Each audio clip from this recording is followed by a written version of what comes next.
Hi there, welcome to the latest episode of my 10-minute moan. And the topic of this 10-minute moan is yet another SNP Quango, which seems a great place for those with their noses in the trough, as per usual. Okay. Now, before I start, if you want to support the channel, you can become a member. You can subscribe, which is free, or just simply hit the thumbs up button at the bottom of the screen when you see a video. That helps spread the word. Okay, so this story's in the Scottish Daily Express, and the headline is Scottish Water Watchdog embroiled in a new expenses scandal as Auditor General rebuks SNP Quango. A Scottish Government official has been blasted by the Auditor General for claiming he put through retrospective expenses worth £80,000, as there was no benefit to challenging it.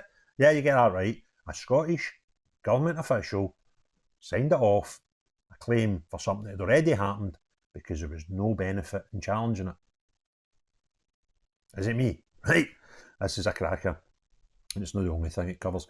Scotland's beleaguered water watchdog is under fire after being involved in yet another expenses scandal, which could have costly consequences for the taxpayer.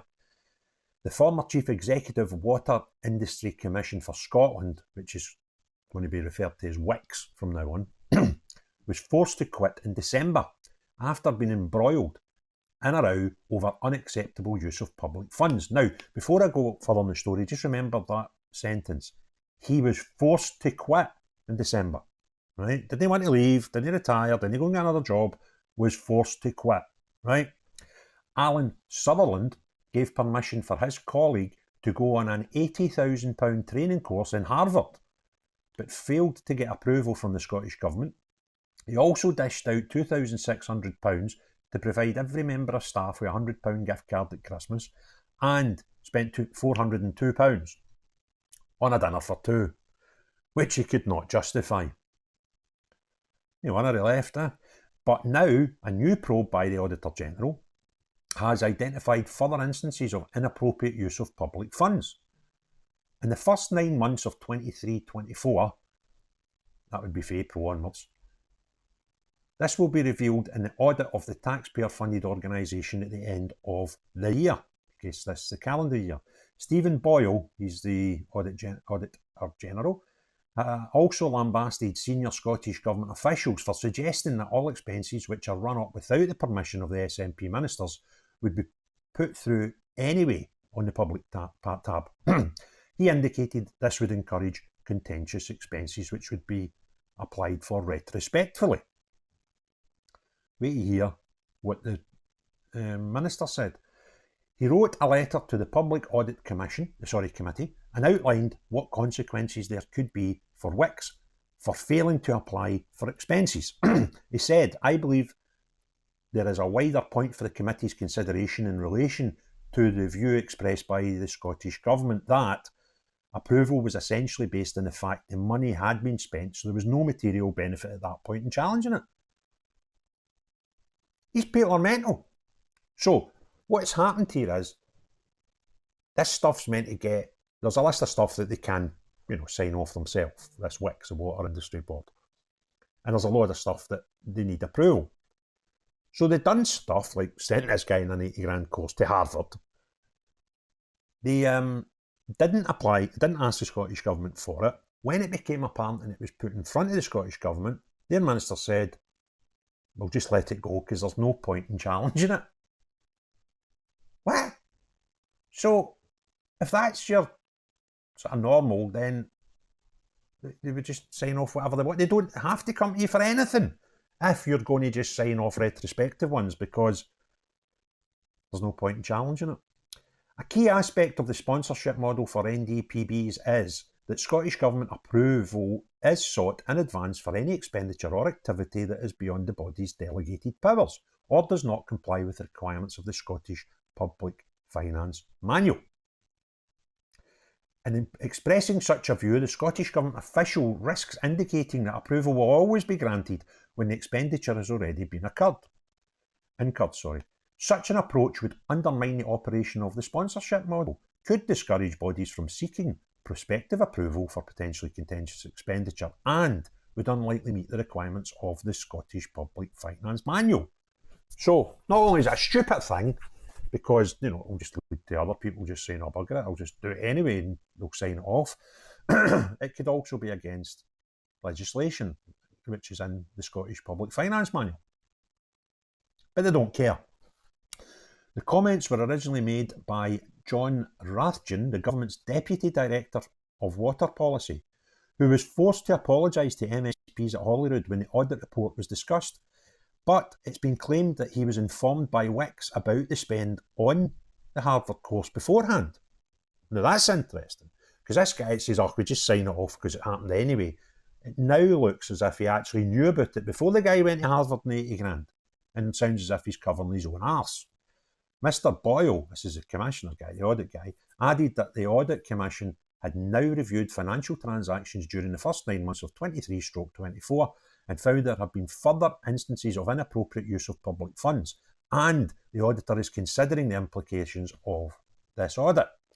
He will now need to consider whether to publish this information after he completes the audit of the organisation, which is meant to oversee Scottish Water. Mr. Sutherland, this is the guy that left in December, pocketed 90 grand when he left his role due to not working his notice, with that being half his annual salary. So the guy's under a bit of heat. He buggers off, right? He's forced to leave. Because he doesn't work his notice, they pay him 90 grand in lieu. What? You've broken protocols. You've not done what you don't deserve. You deserve to get sacked. Potentially, I don't know, is there criminality here? But you get 90 grand, which is half your... So you've been living on 180 grand and just writing roughshod over due process. And you've got a guy in the Scottish Government, a minister in the Scottish Government, covering your arse. This is... There's only a couple of paragraphs left before I actually go tonto, right, with my own opinion on this.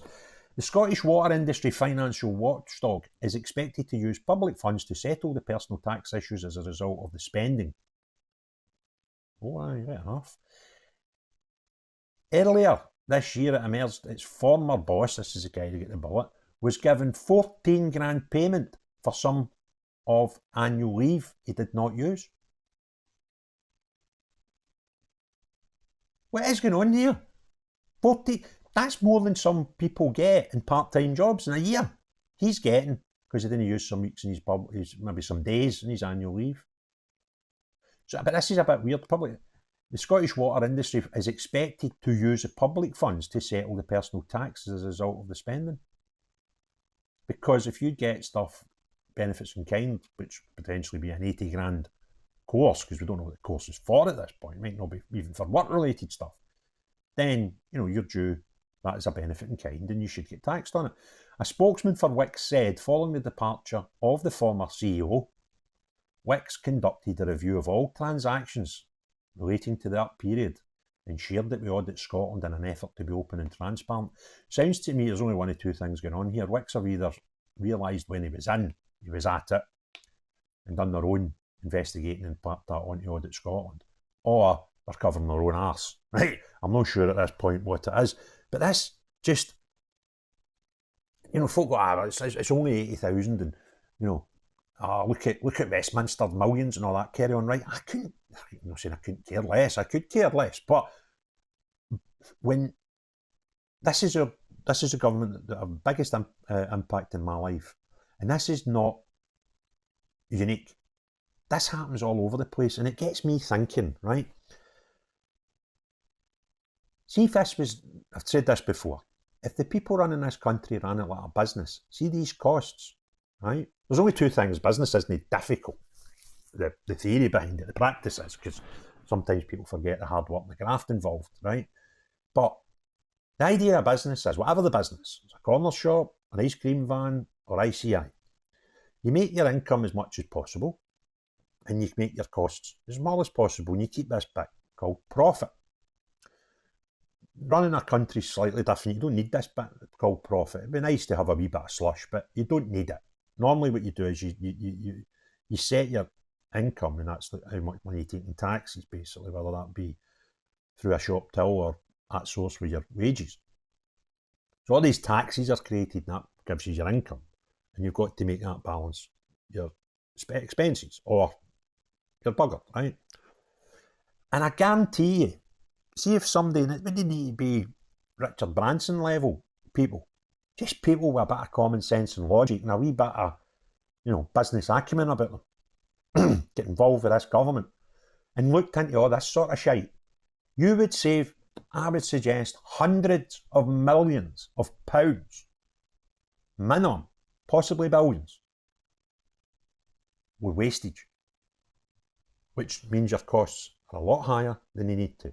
And every time you save a pound on this shite, that's a pound more you can put into health service or homeless or people with addiction issues, all these things that would help society.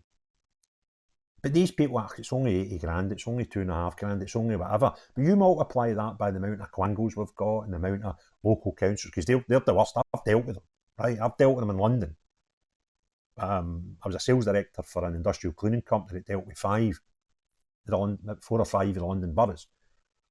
They folk just, that's a licence to burn money, right? And ours will be no different, believe me.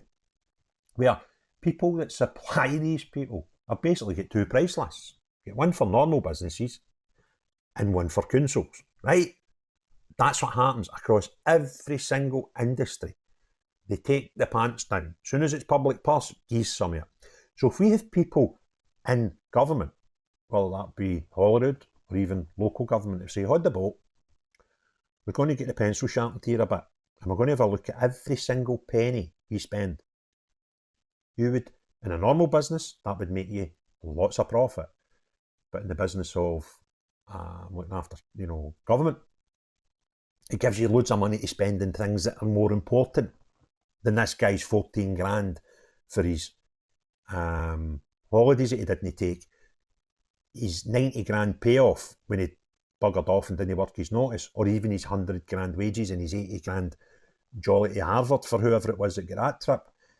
That's one stream, and that's 1 year of one stream. Can you imagine somebody getting involved in government and saying, stop the world, stop. See, rather than blaming Westminster and Brexit and the Tories, we're going to look at what we're burning here.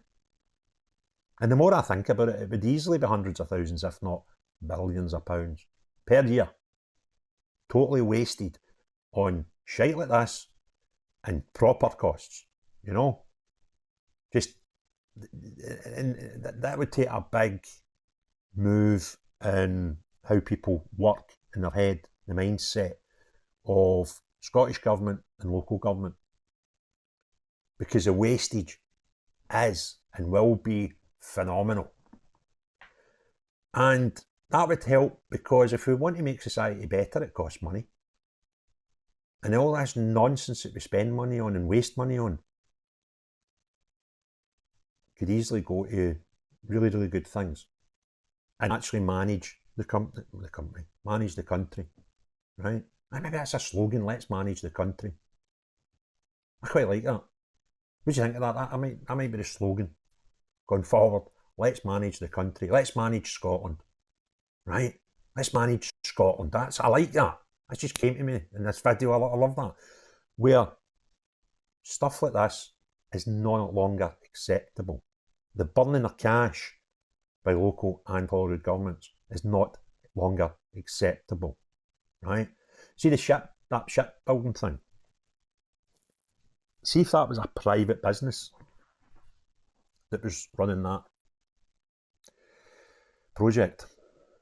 The ships would probably be built now, right? But see the wastage of money. See this 536 million, whatever the mental sum it's at now, and that'll no doubt go up.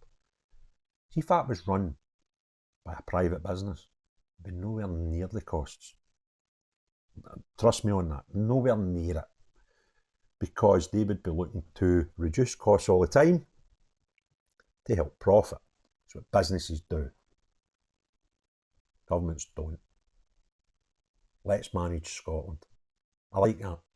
If you like the video, give me a thumbs up. Subscribe if you've not already done so. But most importantly of all, unless you're any of these idiots and these quangos or these councils that just burn money everybody else. Have a great day. Cheery bye now.